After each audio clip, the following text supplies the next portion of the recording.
Assalamualaikum warahmatullahi wabarakatuh.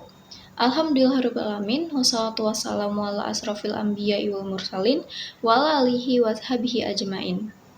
Di sini kami dari Kompas 9 ingin mempresentasikan materi hari ini, yaitu dengan judul Konsep Wawasan Nusantara sebagai Geopolitik Indonesia dalam mewujudkan Cita Tanah Air. Sebelumnya, perkenalkan anggota kelompok kami yang terdiri dari 4 anggota. Yang pertama adalah saya, Aulia Fitri Daryanti, sebagai pemateri pertama, Diaul Haq sebagai pemateri kedua, Widya Zahara sebagai pemateri ketiga, dan Nazwa Laika sebagai pemateri keempat. Sebelum kita masuk ke materi pertama, kita harus tahu dulu nih apa makna dari judul besar kita hari ini. Wawasan Nusantara adalah cara pandang bangsa Indonesia yang menekankan persatuan dan kesatuan dalam mewujudkan tujuan nasional. Kalau geopolitik ini terdiri dari dua kata, yaitu geografis dan politik, yaitu ilmu yang membahas mengenai hubungan antara faktor geografis dan kebijakan politik, yang dimana hal ini mengacu pada perwujudan kita untuk mencintai tanah air. Jadi, dapat disimpulkan bahwa makna dari judul besar kami yaitu Wawasan Nusantara sebagai Geopolitik Indonesia dalam mewujudkan Cita Tanah Air adalah cara pandang dan sikap bangsa Indonesia mengenai diri dan lingkungan dengan mengutamakan persatuan dan kesatuan bangsa serta kesatuan wilayah dalam menyelenggarakan kehidupan berbangsa dan bernegara yang nantinya agar masyarakat mencapai tujuan nasional. Pemikiran wawasan Nusantara berawal dari Deklarasi Juanda tahun 1957. Yang awalnya sebelum Deklarasi Juanda ini, Indonesia itu adalah wilayah yang memiliki berbagai banyak pulau yang tersebar, yang perairan di setiap pulau itu masih dilewatin oleh kapal asing secara bebas. Nah, dengan diadakannya Deklarasi Juanda pada tahun 1957, menyatukan wilayah Kepulauan Indonesia sebagai satu kesatuan. Indonesia sebagai negara kesatuan yang memiliki keberagaman budaya, sumber daya alam, dan juga letak geografis yang sangat strategis. Wawasan Nusantara itu lahir dari pemikiran geopolitik yang berlandaskan mengacu pada Undang-Undang Dasar 1945 dan juga Pancasila sebagai landasan filosofis dan juga konstitusional di negara kita. Dasar pemikiran ini mencakup aspek filsafat, kewilayahan, sosial budaya, dan juga sejarah bangsa Indonesia.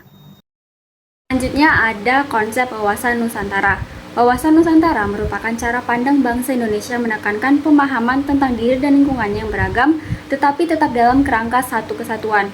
Konsep ini mengedepankan nilai-nilai persatuan dan kesatuan bangsa, serta menegaskan pentingnya keutuhan wilayah dari Sabang sampai Merauke.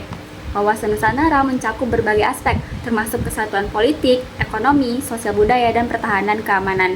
Tujuan utamanya adalah untuk menjaga integritas wilayah, memperkuat persatuan di antara berbagai suku dan budaya, serta mengamankan kepentingan nasional baik di dalam negeri maupun di kancah internasional.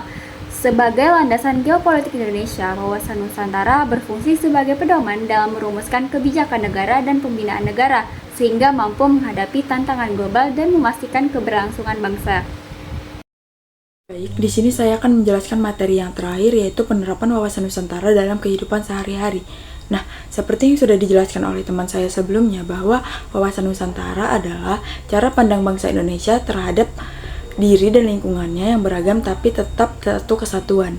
Nah, wawasan Nusantara sangat penting untuk diterapkan dalam kehidupan sehari-hari agar menciptakan lingkungan yang rukun dan harmonis.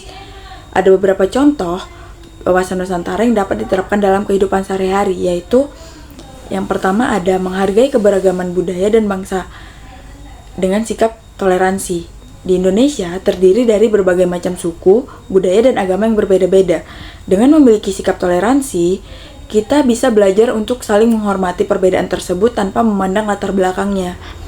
Sikap ini penting agar menciptakan lingkungan yang rukun dan menghindari konflik antar masyarakat. Yang kedua itu ada melaksanakan pemilu secara adil dan demokratis sebagai bentuk partisipasi politik. Nah, pemilu yang adil dan demokratis menunjukkan penerapan nilai demokrasi Pancasila yang menjadi bagian wawasan Nusantara, sehingga setiap warga negara itu dapat berpartisipasi secara setara dalam menentukan pemimpin bangsa. Penerapan wawasan Nusantara dalam kehidupan sehari-hari selanjutnya yaitu menegakkan hukum dan peraturan sebagai pedoman hidup bersama. Menegakkan hukum dan peraturan berarti memastikan bahwa aturan-aturan yang telah disusun oleh negara atau masyarakat dijalankan dan ditaati oleh seluruh anggota masyarakat. Hukum dan peraturan berfungsi sebagai pedoman hidup bersama yang mengatur perilaku individu dan kelompok agar tercipta ketertiban, keadilan, dan keamanan dalam kehidupan bermasyarakat. Pentingnya menegakkan hukum dan peraturan yang pertama itu menjamin keadilan.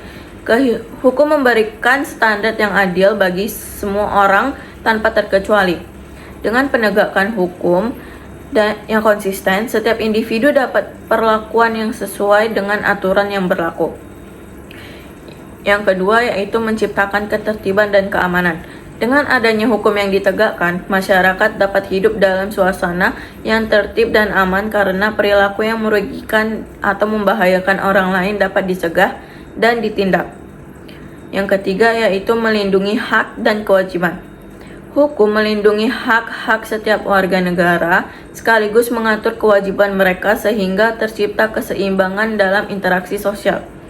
Yang keempat ada mencegah anarki dan konflik. Penegak hukum mencegah terjadinya kekacauan dan konflik sosial yang dapat timbul jika aturan tidak dihormati atau diabaikan. Mengamalkan prinsip gotong royong dan kerjasama dalam masyarakat. Mengamalkan prinsip gotong royong dan kerjasama dalam masyarakat berarti menumbuhkan sikap saling membantu secara sukarela tanpa mengharapkan imbalan demi kepentingan bersama. Gotong royong menekankan kerja bersama dalam berbagai kegiatan seperti membersihkan lingkungan, memperbaiki fasilitas umum, dan membantu sesama saat menghadapi musibah, sehingga memperkuat solidaritas dan kebersamaan dalam komunitas. Kerjasama juga penting untuk memupuk hubungan positif, meningkatkan produktivitas, mengatasi tantangan bersama, dan membangun solidaritas sosial yang kokoh dalam masyarakat. Penerapan selanjutnya yaitu memperkuat rasa cinta tanah air melalui kesadaran menjaga keutuhan NKRI dan identitas negara. Memperkuat rasa cinta tanah air melalui kesadaran menjaga keutuhan NKRI dan identitas negara dilakukan dengan mengamalkan nilai-nilai Pancasila, melonggarkan semangat Bhinneka Tunggal Ika, dan menjalankan amanat UUD 1945. Kesadaran ini mendorong masyarakat untuk menjaga persatuan dan kesatuan bangsa, menghargai kebersamaan, menumbuhkan semangat bela negara, serta aktif menjaga kelestarian budaya negara dan kedaulatan negara dari pengaruh asing. Dengan demikian, tanah air menjadi landasan yang kuat dalam menjaga keutuhan NKRI.